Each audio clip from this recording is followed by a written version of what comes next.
Cześć moi drodzy, dzisiaj niedziela, więc zrobię takie małe podsumowanie tygodnia. No i spoilery materiałów, które będą, mam nadzieję, uda mi się w tygodniu. I zacznijmy może od wysypywania zboża przez rolników. Temat rolników to, jak wiecie, jest temat rzeka. To, co tutaj widzicie, to jest 160 ton zboża wysypane na tory w Kotomierzu, niedaleko Bydgoszczy. Miało jechać do portu i do ludzi głodujących w Afryce. Taki jest polski, no, można powiedzieć, wredny rolnik.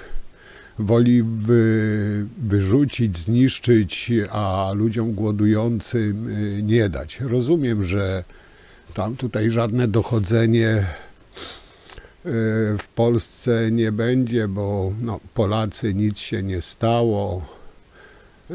To tylko PiS zaznaczył swój znak. Ale jeżeli wartością chrześcijańską jest całowanie podniesionego chleba, to jaką wartością jest wysypywanie zboża na tory? To no, może zostawię bez komentarza. To weźcie 30 chłopa, wynieście pana ministra Tuska, wynieście go i wywieźcie. A gdzie on jest? Na nartach? Ja jestem za. Na nartach. Teraz ksiądz tutaj wzywa do prowokacji. Nie, ale takie prowokacje. Ja nie głosowałem ani na jedno, ani drugie partii. To nieważne, kto jest z jakiej partii politycznej. To nie o to teraz chodzi. Teraz, moi drodzy, kilka słów o Konfederacji Korony Polskiej, a może bardziej pasowałaby do nich nazwa kolaboracja Korony Ruskiej.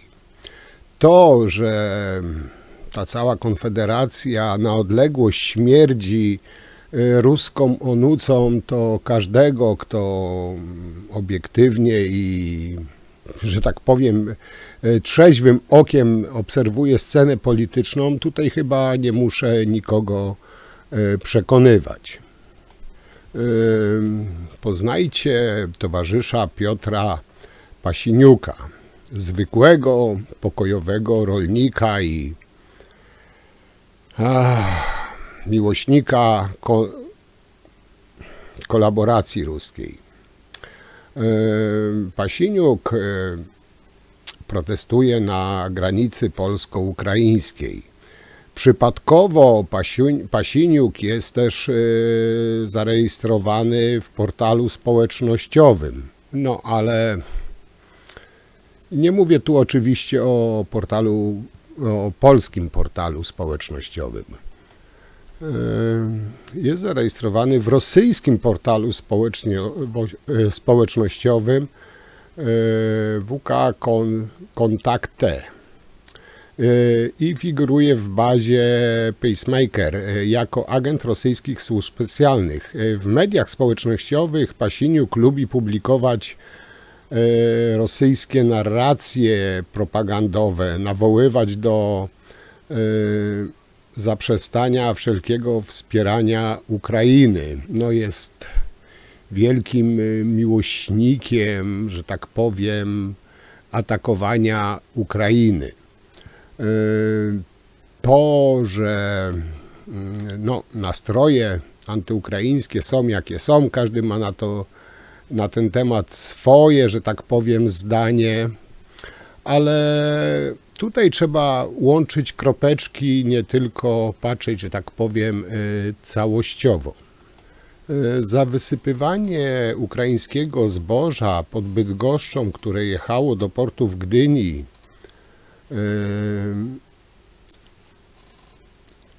jest też inny jegomość, oczywiście członek Konfederacji Hubert Ojdona.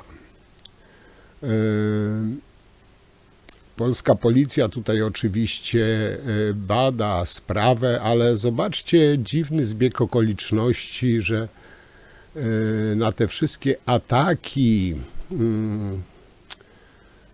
za tymi wszystkimi atakami stoi właśnie cała ta Konfederacja. No i taka, można powiedzieć, perełka w ruskiej koronie. Jeszcze jedna osoba, oczywiście też, która lubi się polewać patriotycznym sosem, tak zwana prawdziwa Polka, patriotka. I tutaj to złe lewackie ABW zawinęła tą panią za szpiegostwo na rzecz Rosji. No i znów Konfederacja. Gdzie się nie dotknie Konfederacji, to Rosja, Rosja i Rosja. Powiem wam tak, no w Konfederacji to przynajmniej połowa to ruskie szpiony. I tutaj nie ma co się patyczkować, trzeba się rozprawić z tymi miłośnikami Putina, zanim oddadzą na dobre Polskę pod ruski but. No i jest oczywiście bardzo wiele objawów tej samej propagandy, tego samego typu propagandy, który był stosowany przez te 8 lat, to znaczy wprowadza się opinię publiczną w błąd, przy czym w tej chwili dąży się do tego, żeby to wprowadzenie w błąd nie miało żadnej riposty, że nie było żadnej możliwości odpowiedzi. No na przykład sprawa wysokich zarobków w telewizji publicznej. No o PiS-ie to już tutaj nie trzeba chyba mówić. No, pisowcy kreują się teraz na wielkich obrońców rolników, przeciwników polityki Unii. No, to na ten temat i temat nadchodzących strajków, moi drodzy, to poruszę w osobnym materiale, bo jest też o czym mówić i myślę, że no, temat właśnie rolników, strajków właśnie tym chyba zamknę, bo nie chcę za dużo opowiadać, bo mam jeszcze kilka dość ciekawych materiałów, krótszych, ale myślę, że dość ciekawych. I jeszcze będąc przy PiS-ie, chciałbym tutaj poruszyć naszego szejka naftowego, czyli Obajtka. No ale zanim ruszę sprawę Obajtka, oczywiście chciałbym się z wami podzielić sensacyjną wiadomością. Jarosław Zbawiciel, zawsze dziewica, zgłosił swoją kandydaturę na prezesa. No, tutaj do was pytanie, jak obstawiacie, czy Jarosław wygra te wybory na prezesa, czy przegra? No, pewnie wszyscy są w wielkim napięciu i oczywiście no, nikt nie jest pewien, kto wygra. Nie, dobra, żarty żartami, to taki żart, ale no, widać w PiS-ie też mają poczucie humoru. No, Kaczyński zgłosił swoją kandydaturę na prezesa. No proszę, oszczędźcie to Polakom, przecież to jest z góry wiadomo, że to jest jak w komunistycznej Rosji, jest jeden przedstawiciel, który dostanie 230% poparcia. No i na tym zakończmy temat kandydatury Kaczyńskiego. A, widzicie, bym jeszcze zapomniał. To zdjęcie znacie, też omawiałem to, jak to rolnicy nakręcani, nie wiem, moskiewską korbą czy pisowską korbą, jeden czort. Ale jeśli ktoś by miał wątpliwości, że za tym wszystkim stoi Rosja, miłośnicy Rosji, to chciałbym wam wrzucić jeszcze jedną fotkę, no, która może część z was o tym przekona. Z pewnością ktoś powie, że to prowokacja, że to nie rolnik, że to pewnie jakiś lewak, że to lewacka prowokacja. No ale to pozostawię waszej ocenie. Nie tylko Konfederacja, nie tylko PiS, ale i podejrzewam spora część rolników po prostu jest przysiągnięta ruską onucą i to nie jest tylko walka o dobro rolników. A te całe protesty rolnicze przestały być rolnicze, są to spędy pisowskie. Powiem wam, że jak dla mnie osobiście śmierdzi mi to tak PiS-em, takim prowokacją pisowską, próbą destabilizacji państwa. Jak mówiłem, pisowcy no nie potrafią się przegrać, pogodzić z przegraną i wykorzystują teraz naiwnych rolników, działaczy. Oczywiście włączyła się Konfederacja, Kościół, nawet zomowiec Duda się włączył do tego, ale no nie chcę tutaj za dużo mówić o tych rolnikach, czy tych, nie wiem, członkach partyjnych, aparatczyków, bo o tym chcę zrobić osobny materiał, o tym proteście, który zapowiadają bodajże na 6 chyba marca. Także tutaj jeszcze tylko taką szybką wrzutkę zrobiłem i teraz skrót taki reszty takich ciekawostek z tygodnia. I tak mówiłem, zacznę od Obajtka. A Franciszek wie, że już Orlen ma dać płyn i wyobraź sobie, że Franciszek Papież? dziękował prezydentowi, papież dziękował prezydentowi w rozmowie telefonicznej, że Orlen przekazuje im płyn, wyobrażasz to sobie? No no. Adam, szykujemy tira płynu do Watykanu. No ale to co trzeba zrobić, żeby teraz to dostarczyć? Tira płynu szykuj, słuchaj maseczek tych srebrnych tam załadujemy tych maseczek srebrnych 200 000 z jonami srebra. Dobra. Szykujcie to wszystko na poniedziałek i wyjedzie tir do Watykanu w poniedziałek. Ja już dzwonię do prezydenta i to trzeba rozgłosić na prawo i lewo. Wyszły taśmy, ABW podsłuchiwało Obajtka. No powiem wam tak, działania Obajtka, Orlenu, PiS-u, Kaczyńskiego, tej całej wierchuszki, tej tak zwanej prawicy, to żywcem przypominają działania mafii, nie wiem, włoskiej mafii. Tam jeden drugiego nienawidził, jeden drugiego podejrzewał, jeden drugiego próbował tępić. Oczywiście na konferencjach prasowych, same cukiereczki, sama słodycz, jacy to oni nie są zgodni, jacy oni są wspaniali, a w zaciszu swoich gabinetów knuli, kombinowali, jak jeden drugiego szybciej miałby wykończyć. No, takiego zakłamania, takiej obłudy, no chyba w Polsce jeszcze nie było.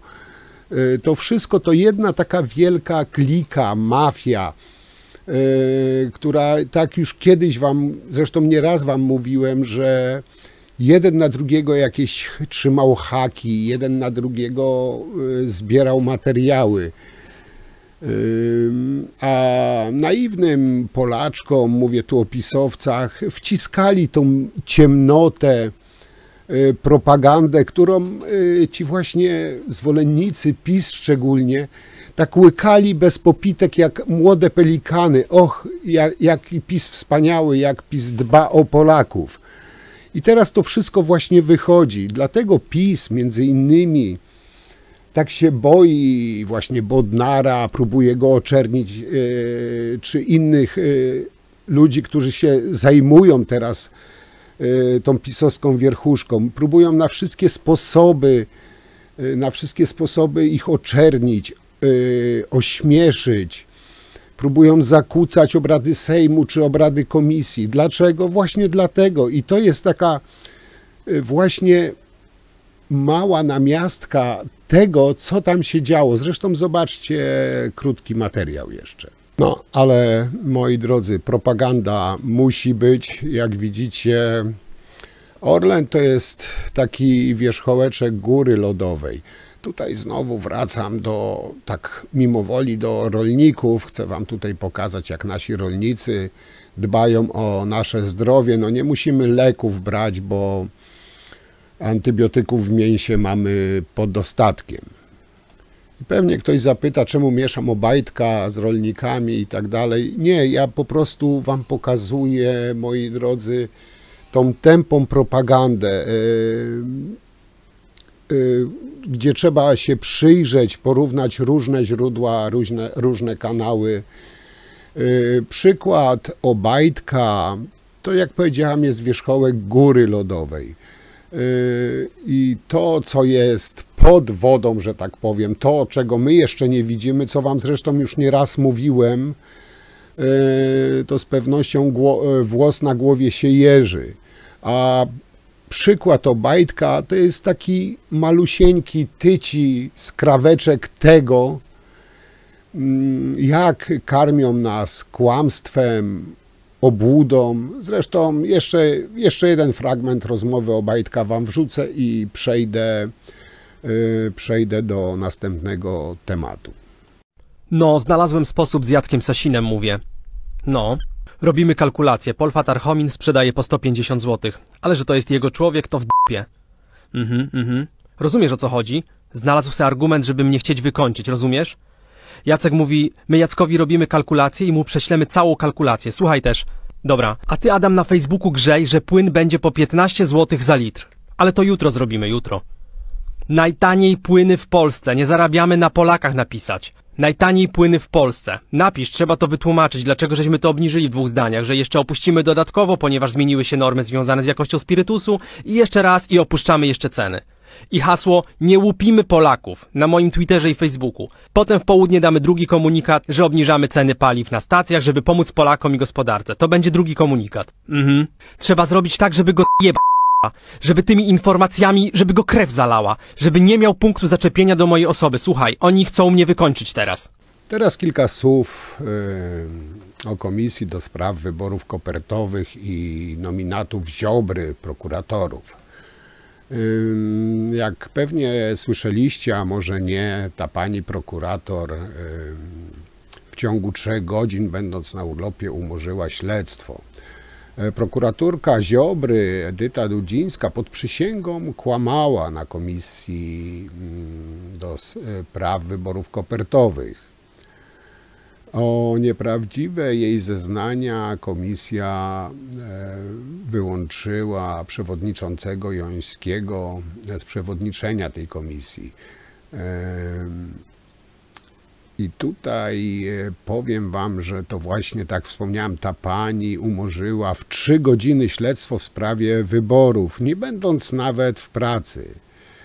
Prokuraturka, która ma ścigać przestępców, sama przed milionami Polaków kłamie pod przysięgą. No ale to są właśnie nominaci, wybrańcy Ziobry. Kaczyński zapowiada kupienie dla PiS telewizji w Polsce.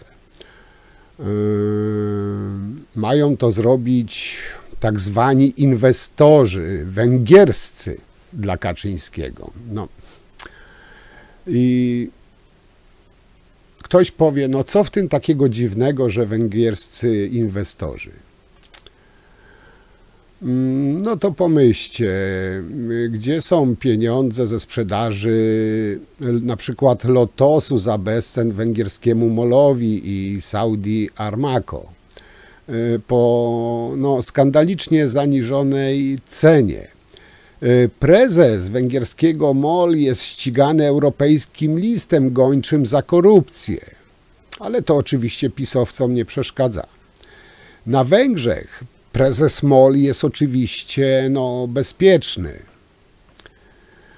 I to właśnie na Węgrzech są te miliardy ukradzione Polakom ze sprzedaży Lotosu.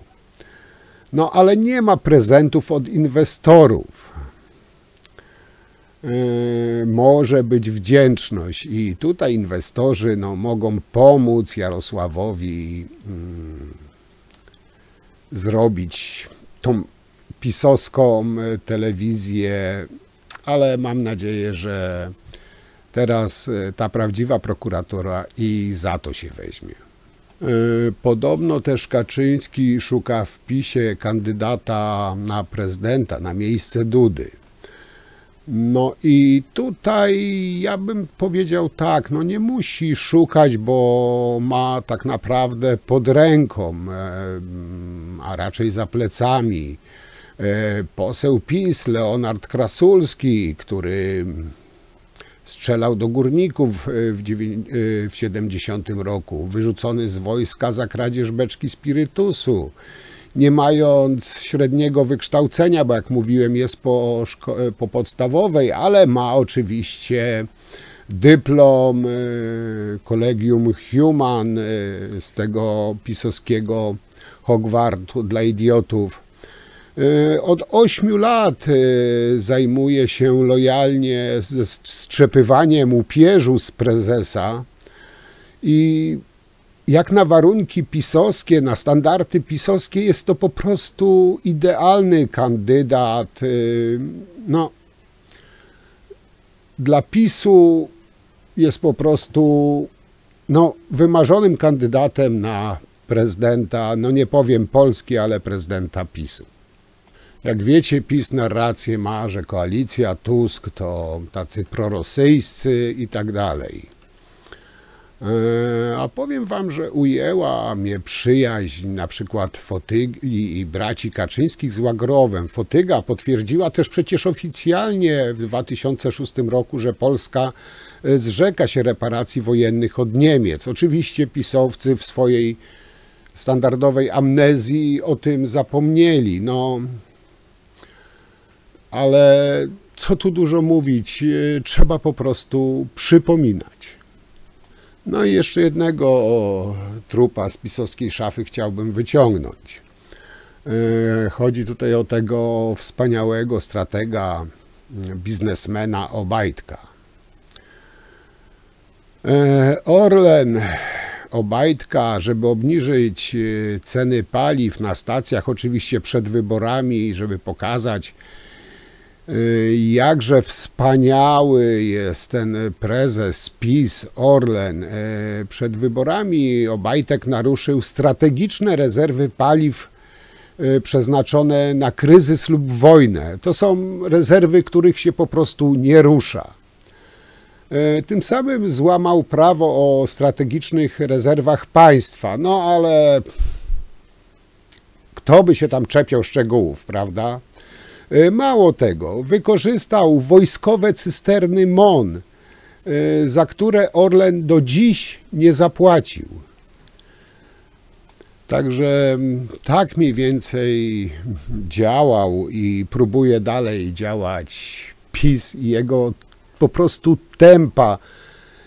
tempa propaganda dla tych wszystkich naiwnych, którzy wszystko bez namysłu łykają jak młode pelikany. No i oczywiście też nie może zabraknąć, moi drodzy, Antonio Brzoza-Macierewicz, jeden z główniejszych przydupasów Putina, badacz katastrofy smoleńskiej, specjalista wszelkich materiałów. O tym można by było też zrobić temat rzekę, ale moi drodzy, aż się wierzyć nie chce, że tak idiotyczne pomysły mogą, nie wiem, wpaść do głowy człowieka, który zajmował tak wysokie stanowiska. Ja wam powiem taką rzecz, się tak zastanawiałem, Jak to jest możliwe, że kierowca zawodowy musi przechodzić badania, testy psychotechniczne, a urzędnicy zajmujący tak wysokie, odpowiedzialne stanowiska nie muszą i tam po prostu każdy idiota, każdy kretyn może się tak naprawdę dostać. A do czego piję? Chciałbym wam przedstawić jeden z pomysłów, który no, na szczęście no, nie zrealizowali, ale mieli w planach zrealizować coś, co normalnemu człowiekowi, który, nie wiem, no,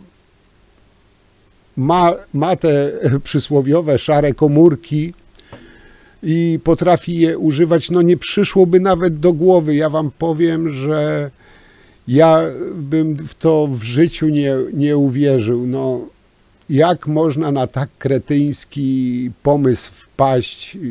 Zresztą posłuchajcie. Otóż zaprotokołowano plan eksperymentu, którego w końcu nie wykonano, ale plan polegał na tym, że planowano przytroczyć brzozę do trabanta i tym trabantem z brzozą najechać na stojący na lotnisku samolot typu Tupolew. No, nie wiem dlaczego akurat był to trabant, ale tak zaprotokołowano. Moi drodzy, i na koniec to już nie śmieszne, a raczej tragiczne to, co czym się chciałbym z wami podzielić. I zacznę może w ten sposób. Jeśli chodzi o codzienne bezpieczeństwo, nie mówię tutaj o wojnie, o codzienne bezpieczeństwo osobom żyjącym w Polsce nie zagrażają emigranci, zagrażają przede wszystkim Polacy. I zaraz tutaj pewnie będzie wielkie oburzenie, jak to, dlaczego i tak dalej, więc już śpieszę się wyjaśnić. A choćby dlatego, że zmarła Białorusinka zgwałcona przez Polaka na oczach warszawiaków, a w Szczecinie Polak wjechał w tłum ludzi autem. PiS, ta cała prawica straszyła, czy straszy nadal tymi imigrantami, że Polki będą gwałcone na ulicach, że emigranci będą zabijać Polaków.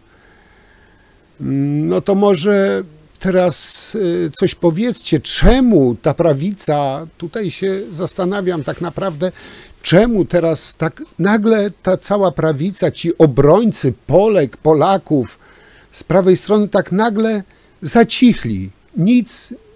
Cisza z ich strony, no bynajmniej ja nic nie słyszałem. Czemu nie mówią o tych tragediach w Warszawie i w Szczecinie? I no może powiedzcie teraz, z jakiego kraju zrobili te tragedie uchodźcy. Ja wiem, jak będzie. Jeśli już ktoś powie, to że będzie wybielał tych zwyrodnialców, bo inaczej tego nazwać nie można. Ale dobra, przejdźmy do szczegółów. Chciałbym tutaj wam naświetlić, jak to wszystko wyglądało, te, no, jakby nie patrzeć, tragiczne wydarzenia. Lekarzom nie udało się uratować 25-letniej Białorusinki. Kobietę brutalnie zaatakował i zgwałcił w centrum Warszawy 23-latek. Jej stan od początku był krytyczny. Znalazł ją dozorca w bramie kamienicy. Była naga i nieprzytomna. Oprawcy grozi dożywocie. O brutalnej napaści z tragicznym finałem. Agnieszka Milczarz. 25-letnia Białorusinka zmarła dziś przed południem. Lekarze, jak informuje rzeczniczka szpitala, robili co mogli, by uratować kobietę. Pacjentka zmarła w mechanizmie śmierci mózgu. Brutalnie zaatakowana i zgwałcona przez tego 23-letniego mężczyznę kobieta nie miała się jak bronić. Była niedziela nad ranem. Bardzo przykre, tak? Tym bardziej, że to jest młoda dziewczyna, mój wiek. 25 lat, no to naprawdę bardzo wielka tragedia. Idącego za kobietą mężczyznę zarejestrowały kamery monitoringu. Ta kobieta spokojnym krokiem wracała po prostu do domu. Jest to całkowicie przypadkowa ofiara. Nie prowokowała w żaden sposób sprawcy, zachowywała się normalnie. Zaszedł ją od tyłu, założył kominiarkę, przełożył jej nóż do szyi i wciągnął do bramy. Mężczyzna przyznał się do winy. Policji miał powiedzieć, że napadł, by okraść, a tego, co zrobił później, nie pamięta. W jego domu znaleziono ukradzione kobiecie rzeczy. 23-latek jest w areszcie tymczasowym. W wyniku ataku pacjentka poniosła ogromne straty zdrowotne do tego stopnia, że właściwie z trudem to przeżyła i do szpitala trafiła w stanie krytycznym. W związku z tym w konsekwencji tych zdarzeń zmarła. Przyczynę śmierci formalnie trzeba jeszcze potwierdzić sekcją zwłok. Jeżeli zostanie to potwierdzone, mężczyzna ten usłyszy zarzut dokonania zabójstwa, a nie jego usiłowania. Za zabójstwo grozi dożywocie. Mężczyzna ten był karany za kradzieże i posiadanie narkotyków, natomiast nie mamy absolutnie żadnej wiedzy, żeby w przeszłości dopuszczał się lub próbował się dopuścić podobnych tak drastycznych czynów. 25-letnią Białorusinkę próbował reanimować dozorca kamienicy, który właśnie rozpoczynał pracę. Znalazł ją nagą i nieprzytomną w bramie. Nie sądziłam, że w środku, w centrum Warszawy, że mogą dziać się takie rzeczy. Ja na przykład tutaj pracuję w obok, no i już tak 1,5 roku i bywało tak, że ja tam gdzieś o 9 późno szła z pracy, tak, czy tam na przykład do pracy przychodziła o 8, no i nie było żadnego razu, żeby ja czuwała się sobie jakoś niebezpiecznie. 23-latek pochodzi z Myszkowa, od pół roku mieszka w Warszawie, wynajmuje mieszkanie z dziewczyną na warszawskim Mokotowie. Dziewczyna była zatrzymaniem zaskoczona. Awantury były, tak, głośno było. No. Ale impreza może bardziej jakoś... Tam tylko 2 osoby było słychać. 2 osoby tylko. W mieszkaniu Doriana S. policjanci znaleźli kominiarkę i nóż, którym zaatakował kobietę. Agnieszka Milczarz, wydarzenie. Moi drodzy,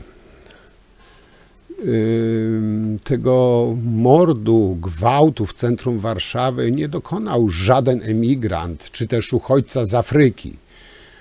To nasz swojak, to Dorian P., oczywiście katolik, patriota z krzyżykiem na piersi. To on zaatakował i zgwałcił 25-letnią Lizę z Białorusi.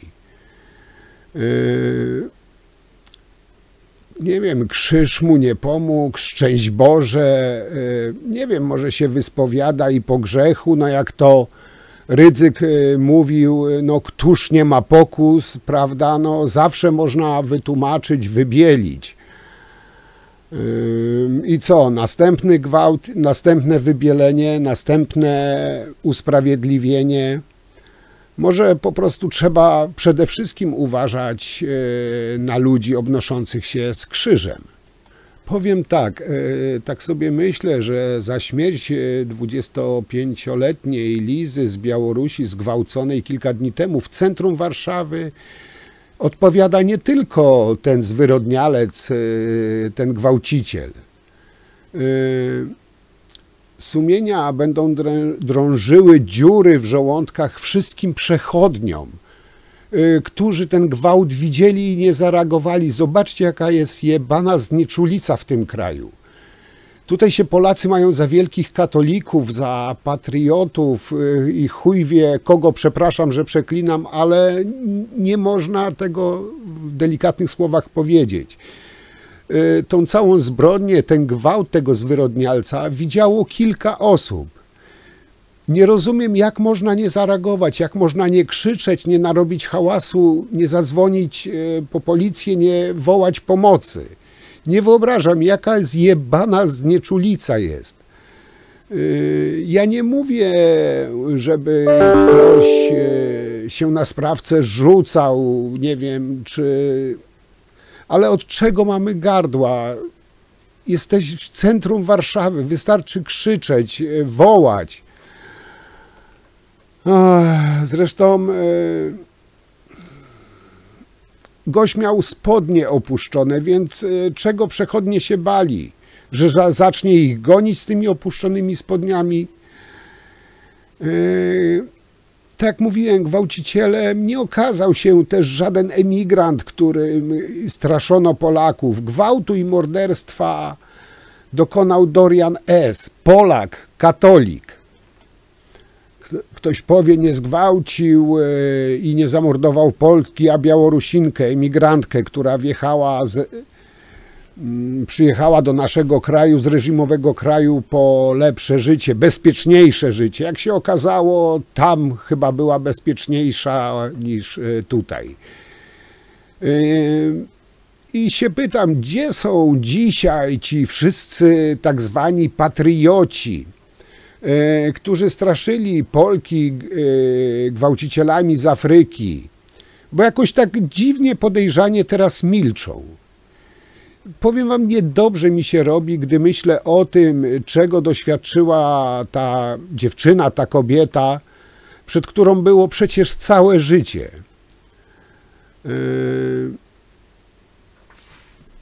Sąsiadkom języki rozwijały się dopiero teraz, po wszystkim.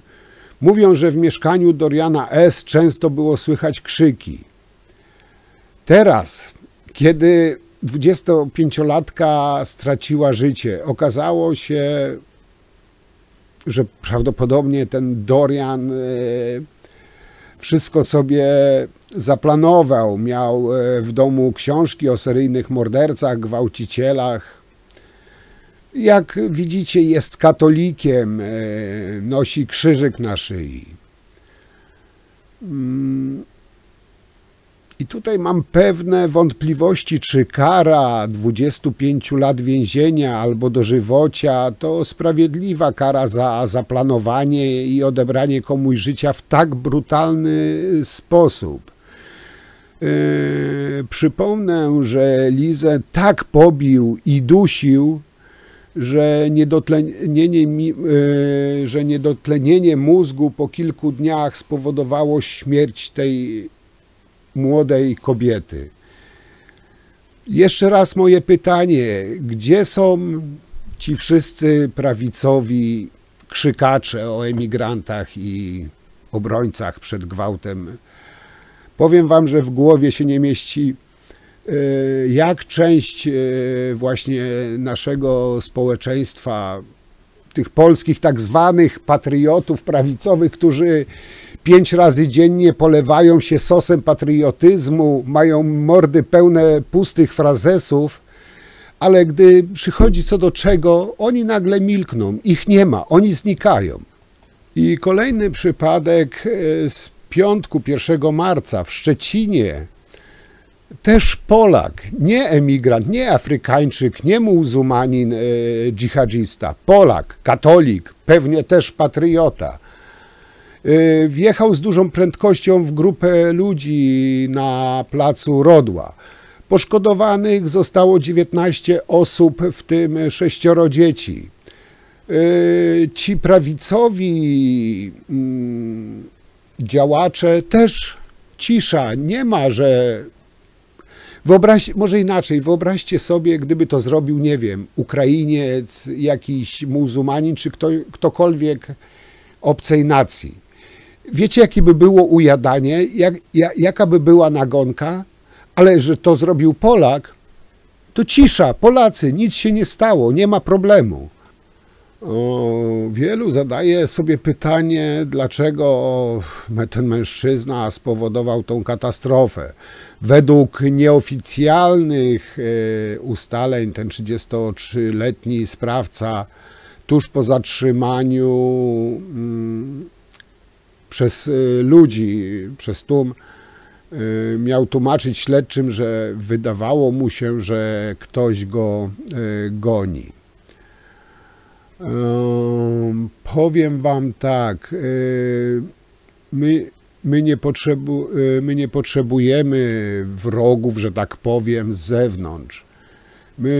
My mamy wystarczająco dużo zagrożeń od naszych własnych współobywateli. Tylko tak mówiłem, ta prawa strona w dziwny sposób, gdy coś jest nie po ich myśli, to oczywiście nagle nabiera wody w usta, milczy lub po prostu w inny sposób próbuje usprawiedliwić, tłumaczyć.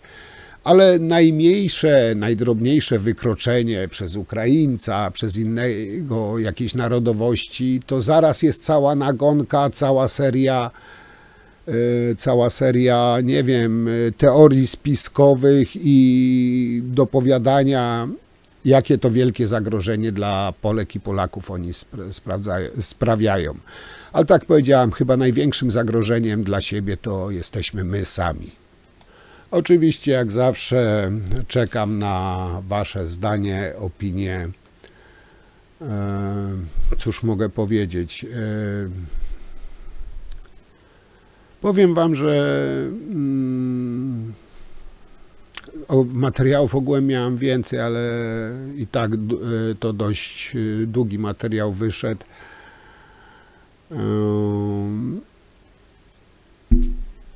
Chyba tyle. No, powiem wam, że trochę się wkurzyłem właśnie tym ostatnimi tematami. No ale cóż. Dobra, kochani, piszcie jak zawsze wasze zdanie, jakie macie. Ja wam już bardzo dziękuję. No i do zobaczenia przy następnych materiałach. I tutaj powiem, że na pewno zrobię materiał o tym planowanym wielkim strajku rolników, tak zwanej Solidarności, nie wiem, pszczelarzy, myśliwych, kosmitów, kogo tam jeszcze, ale to osobny materiał. Także na dzisiaj dziękuję, życzę miłej reszty niedzieli i udanego nadchodzącego tygodnia. Trzymajcie się, cześć.